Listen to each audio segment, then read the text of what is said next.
नाशिक शहरातील विविध खासगी क्लासेसच्या विद्यार्थ्यांनी आज नाशिक दौऱ्यावर असलेल्या मनसे अध्यक्ष राज ठाकरे यांची भेट घेतलेली आहे आणि विविध विषयांसंदर्भात त्यांच्यासोबत चर्चा देखील केलेली आहे। आपल्यासोबत काही विद्यार्थिनी आहेत। राज ठाकरे यांची आपण आज भेट घेतली। कुठल्या कुठल्या मुद्द्यावरती भेट घेतली आणि काय काय चर्चा झाली?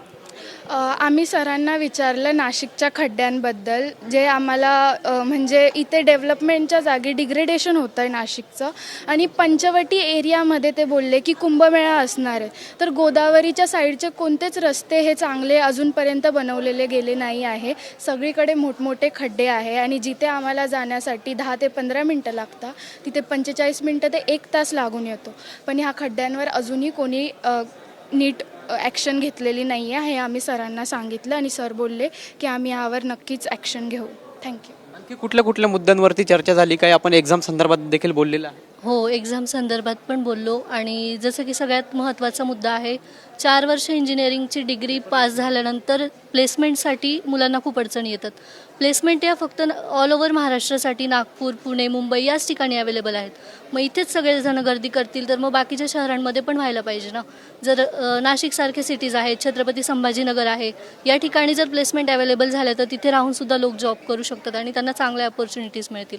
हा मुद्दा मी त्यांच्याशी बोलले आणि ते बोलले पण की यावरती मी पुढे चर्चा करेल आणि ट्राय करेल की सगळं होईल असं।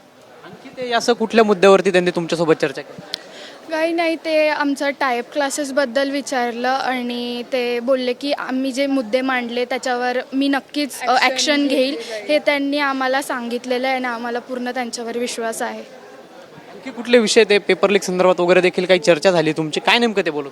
ते बोलले, त्यांना मी मुद्दा मांडला की जे पेपर लीक होतात तर मुलांवरती जो मानसिक तणाव येतो तो मानसिक तणाव येऊ नये यावर सरकार काय करेल, पेपर लीक होणार नाही याबद्दलही आपण काळजी घेतली पाहिजे, याच्याबद्दलही सर बोललेत की नक्कीच असं याचं पुढे ॲक्शन घेतली जाईल। त्यांनी प्रत्येकाशी 1 to 1 चर्चा केली तुमच्याशी? हो, 1 to 1। आणखी काय काय विचारणार? तेवढं बोलले आणि नंतर मग जे नीट पेपर विरुद्ध आत्ताचे प्रोटेस्ट झाले त्याच्यामध्ये बऱ्याच जणांना मारहाण करण्यात आली वगैरे, तो एक विषय झाला की असं नव्हतं व्हायला पाहिजे। जर ते ॲक्शन घेत होते, जर स्टुडंट बोलत होते तर त्यांच्यासोबतही हे नव्हतं करायला पाहिजे होता।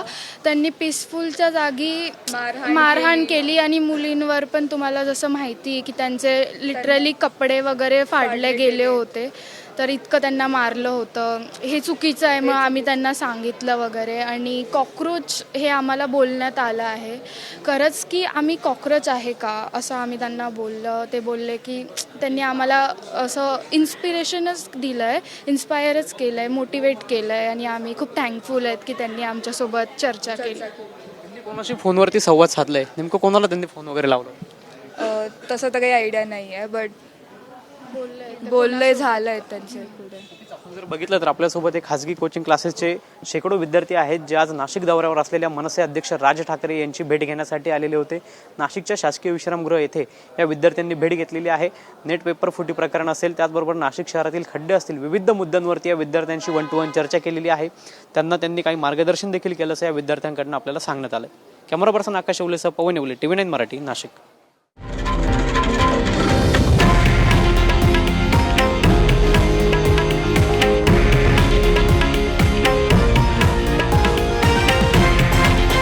हे आहे देशातील नंबर 1 न्यूज नेटवर्क आणि आपण पाहत आहात TV9 मराठी, एकमेव।